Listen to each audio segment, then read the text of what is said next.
নমস্কাৰ।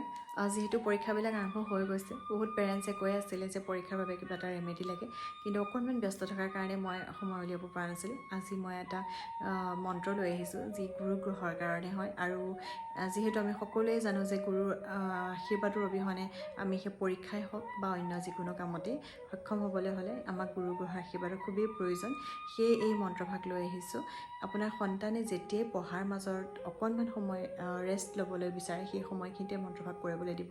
মই কোৱা নাই যে পঢ়া বাদ দি পেলাই মন্ত্ৰ চেণ্টিং কৰিব লাগে, পঢ়িব নিশ্চয় লাগিব, কিন্তু তাৰ মাজতে যেতিয়া অকণমান সময় ফ্ৰী পায় সেই সময়খিনিত এই মন্ত্ৰভাগ চেণ্টিং কৰিবলৈ দিব। মন্ত্ৰভাগ হৈছে ওম গ্ৰাম গ্ৰীম গ্ৰোম সহ গুৰুবেই নমঃ। এই মন্ত্ৰভাগ আপুনি আপোনাৰ সন্তানকো কৰিবলৈ দিব, লগতে সন্তানৰ হৈ পিতৃ মাতৃও এই মন্ত্ৰভাগ চেণ্টিং কৰিব পাৰে।